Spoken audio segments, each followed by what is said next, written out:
నమస్కారం ఘంటారావానికి స్వాగతం. ముందుగా ప్రధానాంశాలు. తెలంగాణ విశ్వవిద్యాలయంలో విద్యార్థుల ఆందోళన. బోధనేతర సిబ్బందిని నియమించాలని డిమాండ్.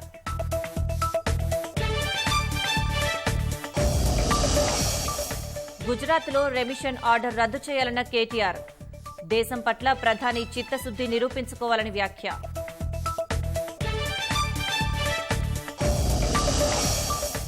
గణనీయంగా పెరుగుతున్న వాణిజ్య పనుల శాఖ రాబడి. గత ఆర్థిక ఏడాది కంటే 15% అధికంగా నమోదు.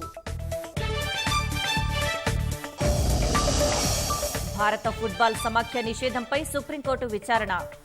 మహిళల ప్రపంచ కప్ నిర్వహణపై ఫిఫాతో చర్చిస్తున్నామన్న కేంద్రం. ట్వీట్లతో మరోసారి గందరగోళపరిచిన టెస్లా అధినేత. మాంచెస్టర్ యునైటెడ్ ను కొనుగోలు చేస్తానంటూ జోకులు.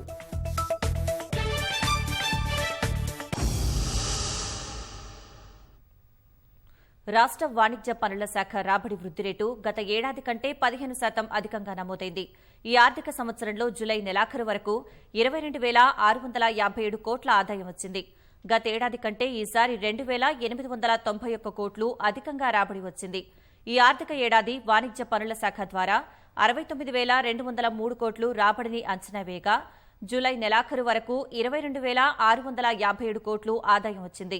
జీఎస్టీ రాబడి 41% పెరిగింది. గతేడాది మొదటి 4 నెలల్లో 8,545 కోట్లు రాగా ఈసారి 12,035 కోట్లు వచ్చింది. జీఎస్టీ, పెట్రోలియం ఉత్పత్తులు, మద్యం అమ్మకాల పన్ను ద్వారా రాష్ట్ర ఖజానాకు భారీగా ఆదాయం వస్తోంది. ఇదే జోరు రాబోయే 8 నెలలు కొనసాగితే బడ్జెట్ లక్ష్యాల్ని సులువుగా చేరుకుంటామని వాణిజ్య పనుల శాఖ అధికారులు అంచనా వేస్తున్నారు. మహిళల పట్ల ప్రధాని మోదీకి గౌరవం ఉందా అని ఐటీ పరిశ్రమల శాఖ మంత్రి కేటీఆర్ ప్రశ్నించారు.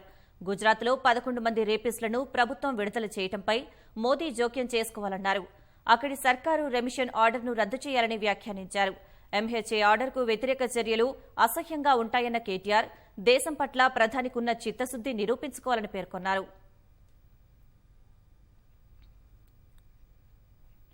స్వతంత్ర వజ్రోత్సవాల్లో భాగంగా రాష్ట్రంలో రక్తదాన కార్యక్రమం నిర్వహిస్తున్నారు. హైదరాబాద్ తెలంగాణ భవన్లో ఏర్పాటు చేసిన రక్తదాన శిబిరాన్ని ఎంపీ కేశవరావు, ఎమ్మెల్సీ కవిత ప్రారంభించారు. ఇందులో GHMC mayor Gadwal Vijayalakshmi, MLA Gopinath పాల్గొన్నారు. కార్యక్రమంలో భాగంగా కవిత రక్తదానం చేశారు. సనత్ నగర్లో రక్తదాన శిబిరాన్ని మంత్రి తలసాని శ్రీనివాస్ యాదవ్ ప్రారంభించారు. ప్రతి ఒక్కరూ రక్తదానం చేయాలని, ఎంతో మందికి ఉపయోగపడుతుందని వ్యాఖ్యానించారు.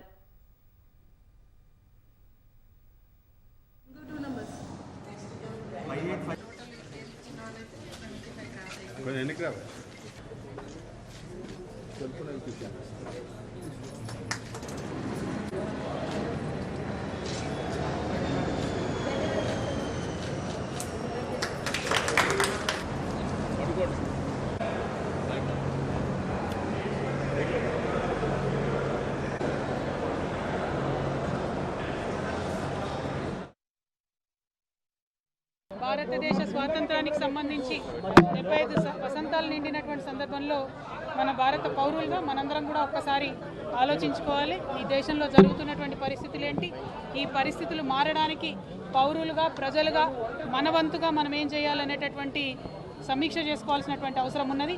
భారతదేశాన్ని పట్టి పీడిస్తున్నటువంటి అతి ముఖ్యమైన సమస్యల్లో ప్రధానమైనది పేదరికం, నిరుద్యోగం, అదేవిధంగా మతతత్వం.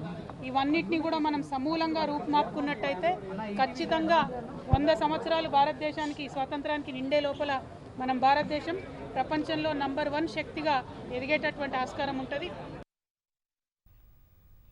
నిజామాబాద్ డిచ్పల్లిలోని తెలంగాణ విశ్వవిద్యాలయం విద్యార్థులు పోరుబాట పట్టారు. యూనివర్సిటీలో కనీస సౌకర్యాలు లేవంటూ ఆందోళనకు దిగారు. ప్రధాన ద్వారం ముందు బైఠాయించి నిరసన తెలిపారు. బోధనేతర సిబ్బందిని నియమించాలని డిమాండ్ చేశారు. విశ్వవిద్యాలయానికి కనీస రవాణా సౌకర్యం లేదని, సమస్యలు తాండవం చేస్తున్నాయని పేర్కొన్నారు. వీసీ స్పందించే వరకు కదిలేది లేదంటూ భీష్మించు కూర్చున్నారు. తక్షణమే సమస్యల్ని పరిష్కరించాలని డిమాండ్ చేశారు.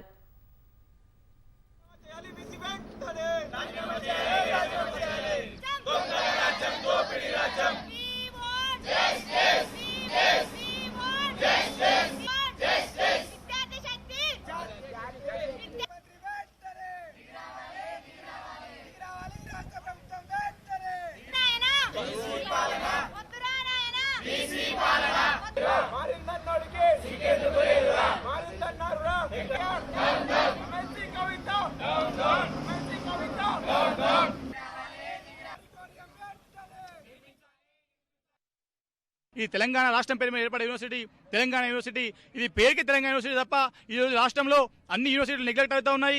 మరి ఇది వెనుకబడే యూనివర్సిటీ ఏదైతే ఉండదంటదో తెలంగాణ యూనివర్సిటీ, మరి ఇది ఇంకా వెనుక వేసే ప్రయత్నం కుట్ర జరుగుతున్నది. ఎక్కడైతే యూనివర్సిటీలో మరి బేసిక్ ఎమ్యూనిటీస్ కల్పించకపోతే విద్యార్థులు వాళ్ళంటే వాళ్ళే బయటికి వెళ్ళిపోయి మరి వాళ్ళకి విద్యకు దూరం చేసే ప్రయత్నం ఈ ప్రభుత్వం చేస్తూ ఉన్నది. ఇలా చెప్పుకుంటూ పోతే 1,00,000 సమస్యలు ఉన్నాయి.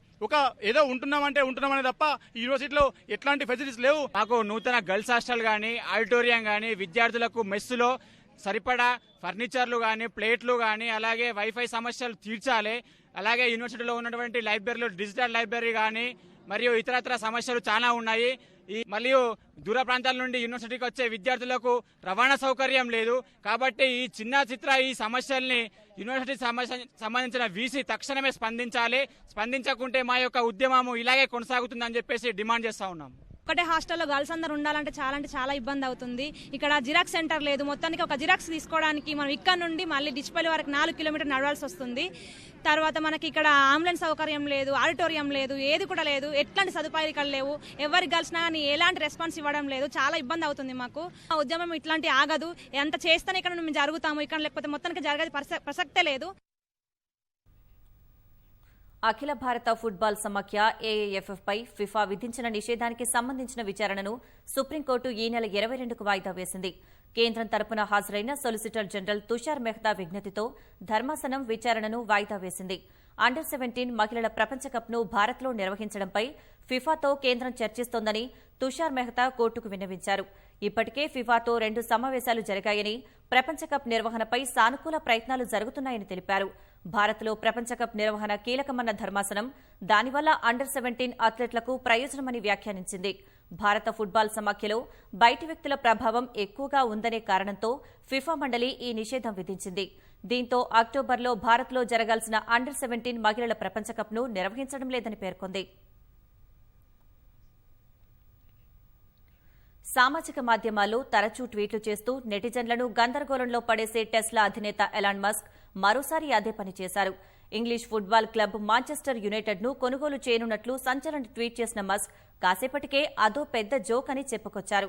అంతకుముందు తాను రిపబ్లిక్ పార్టీకి సగం, డెమోక్రటిక్ పార్టీకి సగం మద్దతిస్తానని ట్వీట్ చేసి ఆ తర్వాత కొద్దిసేపటికే మాంచెస్టర్ యునైటెడ్ను కొనుగోలు చేయనున్నట్లు పేర్కొన్నారు. ఇప్పటికే $44 బిలియన్ ట్విట్టర్ను కొనుగోలు చేస్తున్నట్లు ప్రకటించిన మస్క్ ఆ తర్వాత ఆ ఒప్పందాన్ని రద్దు చేసుకున్నట్లు పేర్కొన్నారు. ఇప్పటికే ట్విట్టర్ను కొనుగోలు చేస్తానని చెప్పి ఒప్పందం రద్దు చేసుకున్న మస్క్పై కొందరు నెటిజన్లు విరుచుకుపడుతుండగా తాజాగా చేసిన ట్వీట్ మరింత విమర్శలకు గురైంది.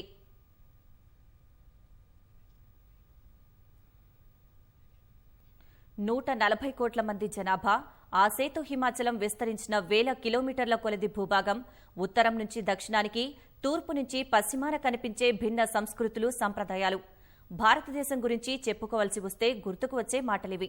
మరి ఇంతటి విశాల భిన్నత్వం కలిగిన ఈ దేశ అంతర్గత భద్రత అంటే మామూలేమీ కాదు.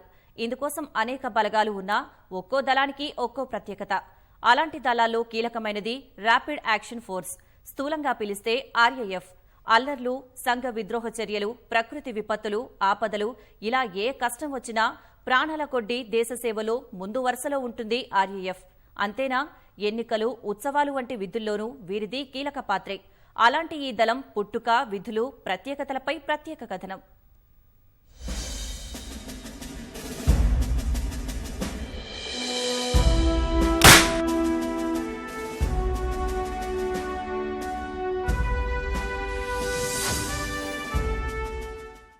దేశంలో ఎక్కడ శాంతి భద్రతల సమస్య తలెత్తినా వాళ్లే గుర్తొస్తారు. అంతర్గత భద్రతలో కీలకంగా వ్యవహరిస్తారు. ఎలాంటి క్లిష్ట పరిస్థితుల్లోనైనా వెనకంజ వేయరు. వాళ్ళే ర్యాపిడ్ యాక్షన్ ఫోర్స్. ప్రస్తుతం మనం హకీంపేటలోని ర్యాపిడ్ యాక్షన్ ఫోర్స్ 99వ బెటాలియన్ వద్ద ఉన్నాం. సిఆర్పీఎఫ్ అంతర్భాగంలో ర్యాపిడ్ యాక్షన్ ఫోర్స్ మొట్టమొదటి ఏర్పడిన బెటాలియన్ ఇది. దేశ అంతర్గత భద్రత కోసం ఈ ర్యాపిడ్ యాక్షన్ ఫోర్స్ ఎటువంటి శిక్షణ తీసుకుంటుంది, ఎటువంటి విధులు నిర్వర్తిస్తుందో ఇప్పుడు మనం చూద్దాం.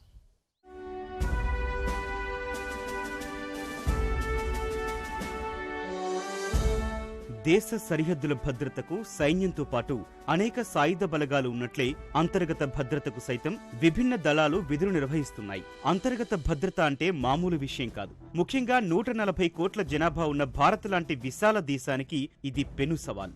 నేరాల కట్టడి, అంతర్గత భద్రత కోసం రాష్ట్ర స్థాయిలో పోలీసు వ్యవస్థలు ఉన్నా అన్నీ వారే చూసుకోవడం కష్టతరమే. అదీ కాక దేశంలో అల్లర్లు, ఘర్షణలు, ఆపదలు, ప్రకృతి విపత్తులు అప్పుడప్పుడు తలెత్తుతూనే ఉంటాయి. ఇలాంటి వాటిని ఎదుర్కొని ప్రజల ప్రాణాలకు రక్షణగా నిలిచేందుకు ప్రాణం పోసుకున్నదే rapid action force.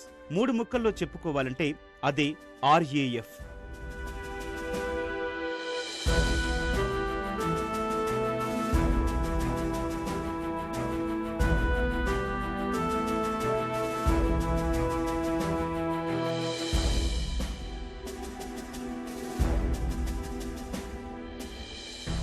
Rapid action force ను 1991 డిసెంబర్ 11న కేంద్ర హోంశాఖ ప్రారంభించింది. మొదట 10 బెటాలియన్లుగా ఏర్పాటైన RAF 1992 అక్టోబర్ 7 నుంచి పూర్తి స్థాయిలో సేవలు ప్రారంభించింది. దేశ అంతర్గత భద్రత కోసం కృషి చేస్తున్న సెంట్రల్ రిజర్వ్ పోలీస్ ఫోర్స్ లో భాగంగా RAF ఏర్పాటైంది.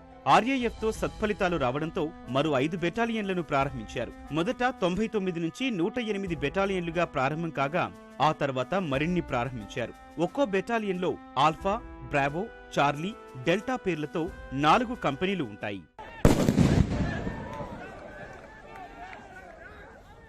गैस के गोले फटने के बाद आप देख सकते हैं कि किस प्रकार भीड़ पीछे हटते हुए इन आंसू गैस के गोलों को भी उठाकर वापस पुलिस की ओर फेंकने की कोशिश में है। अब मजमे ने कुछ दूरी बना ली है, परंतु भीड़ उग्र है। अब उग्र भीड़ पर कमांडर टीयर गैस शेल छोड़ने का निर्देश देंगे, क्योंकि भीड़ अभी कुछ दूरी पर है। As you know, that RF stands for Rapid Action Force, and it is a specialized wing of CRPF, and it comes under MHA. The main purpose of RF is to control right situation, and it also conducts rescue and relief operation during flood, earthquake, cyclone, and other type of man-made and natural disasters. RF is a force where personnel selected from CRPF. The persons who have flexible muscles is very flexible, and they are unbiased towards any community, and they are physically fit and mentally strong. Those type of personnel from CRPF got selected for RAF. RAF లోని ఒక్కో కంపెనీకి ఒక్కో deputy commandant incharge గా ఉంటారు. Battalion కు commander స్థాయి అధికారి incharge గా ఉంటారు. ఒక్కో కంపెనీలో ఇన్ఛార్జి సహా 2 అదనపు డిప్యూటీ కమాండెంట్లు, 12 మంది SIలు, 21 మంది ASIలు, 23 హెడ్ కానిస్టేబుళ్లు, 137 కానిస్టేబుళ్లు, ఇతర సిబ్బంది మొత్తం కలిపి 222 మంది ఉంటారు. ఢిల్లీ కేంద్రంగా విధులు నిర్వర్తించే ఇన్స్పెక్టర్ జనరల్ ఆఫ్ పోలీస్ ఆధ్వర్యంలో విధులు నిర్వహిస్తుంది RAF. ఈ దళాన్ని ఢిల్లీ, ముంబై రేంజ్లుగా విభజించారు. RAF లో మహిళా సిబ్బంది కూడా విధులు నిర్వహిస్తుంటారు. పురుషులతో సమానంగా విధి నిర్వహణలో పాల్గొంటారు. 2001లో పార్లమెంటుపై దాడి సమయంలో అసమాన ధైర్య సాహసాలను ప్రదర్శించిన మహిళా సిబ్బంది కమలేష్ కుమారికి అశోక చక్ర పురస్కారం దక్కింది.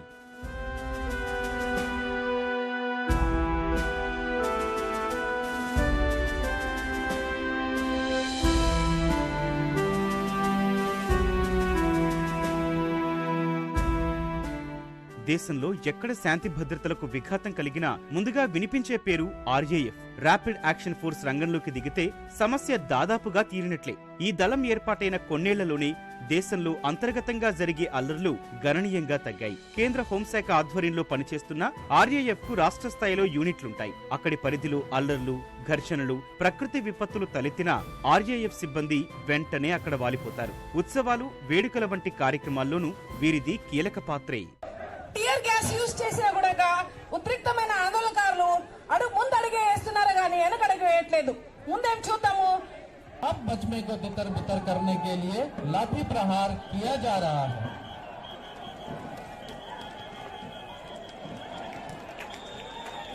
Apart from this induction training, we conduct regular and rigorous in-house and on-the-job training at unit level, or we have an academy. It is called RAF Academy for Police Order. It is situated at Meerut, Uttar Pradesh. So regular training is the part and parcel of our daily life. So it keeps us very fit to cope up the situation this type of situations.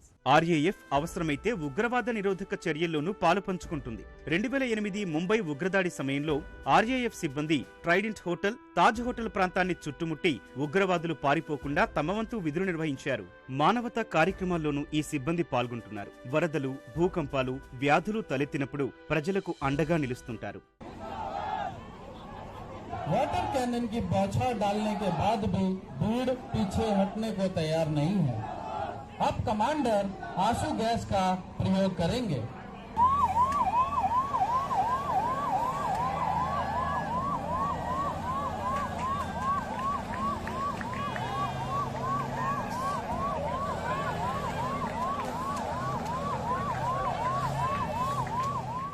ఐక్యరాజ్య సమితి శాంతి కార్యక్రమాల్లోనూ RAF సిబ్బంది విధులు నిర్వహిస్తుంటారు. 2007-8 మధ్య కాలంలో Liberia వంటి దేశాల్లో జరిగిన శాంతి machine కార్యక్రమాల్లో ఆర్ఏఎఫ్ సిబ్బంది కూడా పాల్గొన్నారు. ఇలా దేశంలోనే కాక ప్రపంచంలోని పలు ప్రదేశాల్లో ఎవరికి ఏ ఆపద వచ్చినా నేను సైతం అంటోంది RAF. Thank you so much. చూసాం కదా దేశ అంతర్గత పద్ధతిలో ర్యాపిడ్ యాక్షన్ ఫోర్స్ చేస్తున్నటువంటి కృషి. ఎటువంటి అల్లర్లైనా, ఎటువంటి ఎలక్షన్ అయినా సమర్థవంతంగా వారి విధులను ఆర్ఏఎఫ్ నిర్వహిస్తుంది. దీనికోసం తీవ్రమైనటువంటి కసరత్తు చేస్తుంది.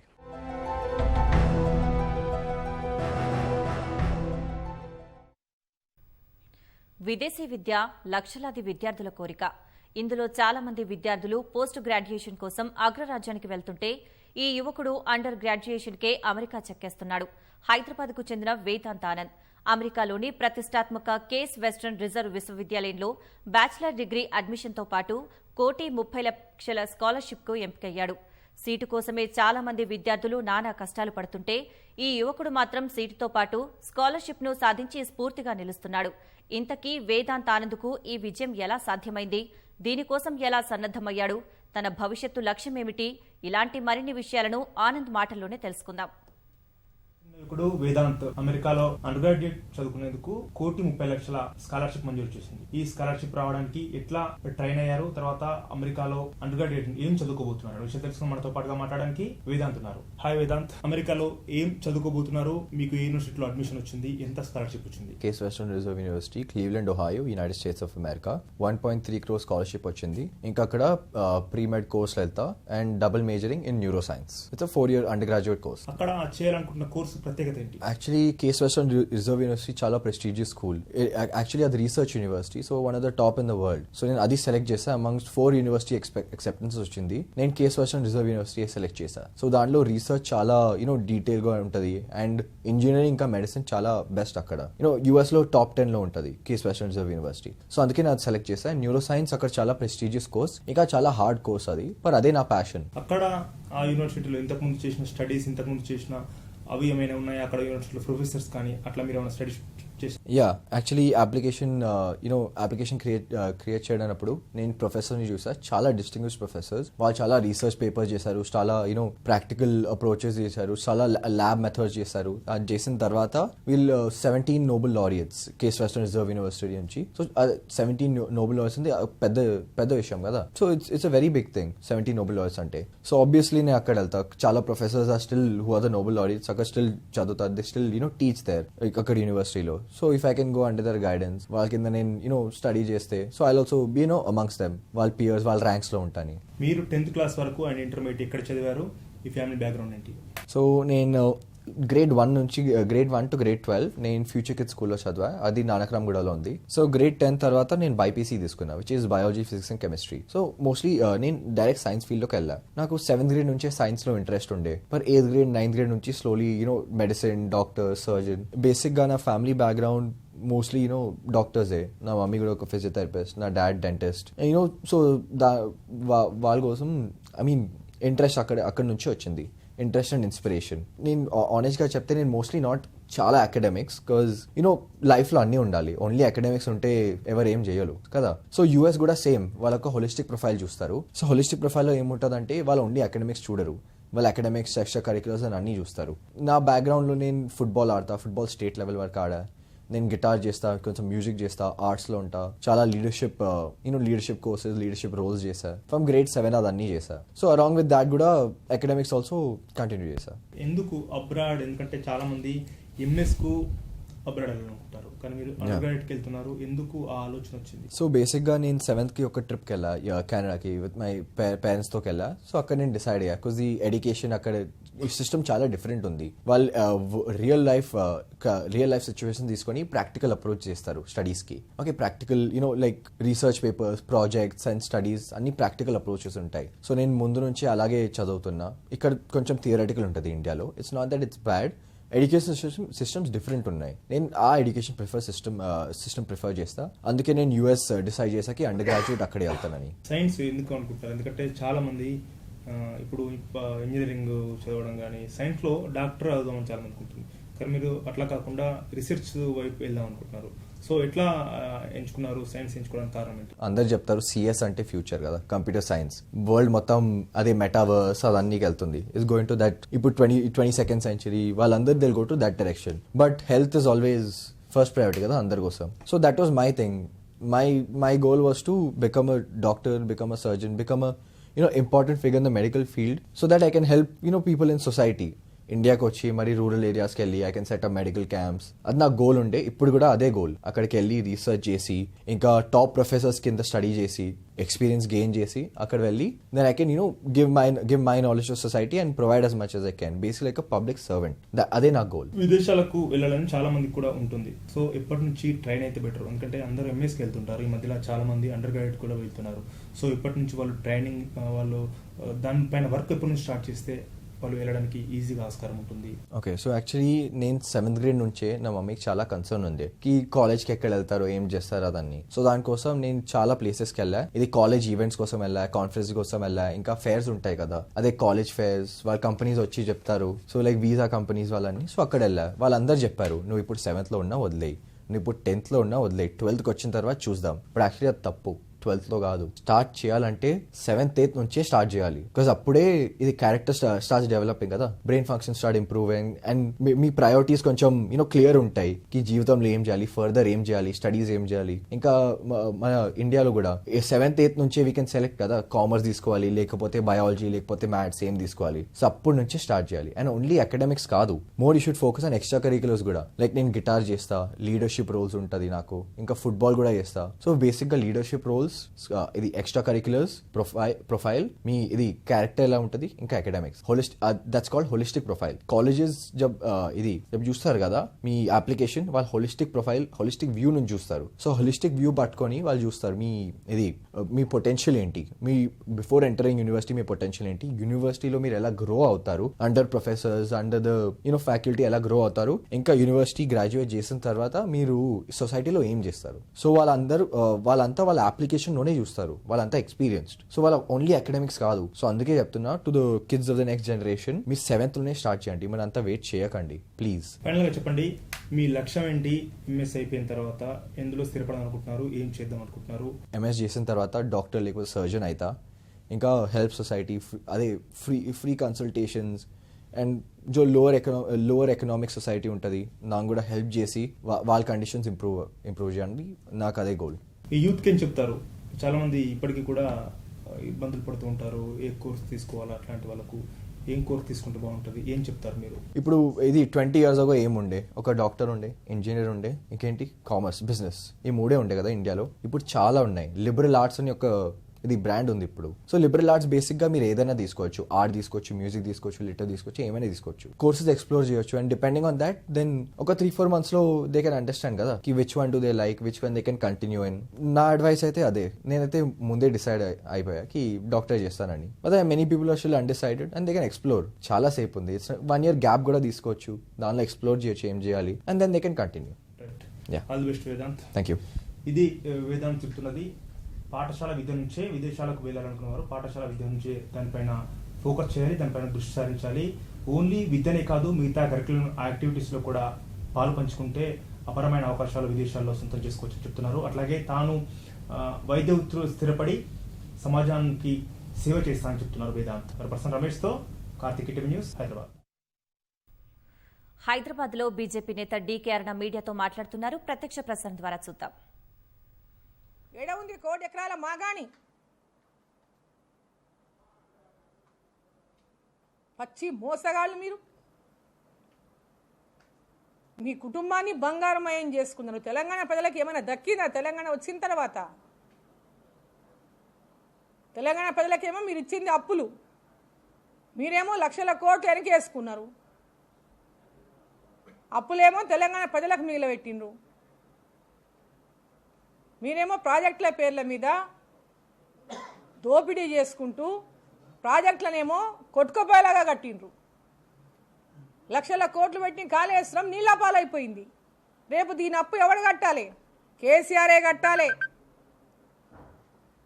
కేసీఆరే కట్ట. నువ్వు బొక్కలా దాచుకుంటే కూడా బయటికి గుంజుకొచ్చి నీతో అప్పు కట్టాలి తెలంగాణ ప్రజలు. ఎవరి కోసం చేసినాం అప్పు? నీ కమిషన్ల కోసం చేసినాం అప్పు. తెలంగాణ ప్రజలకు మేలు జరిగిందా నువ్వు కట్టిన కాళేశ్వరంతోనా?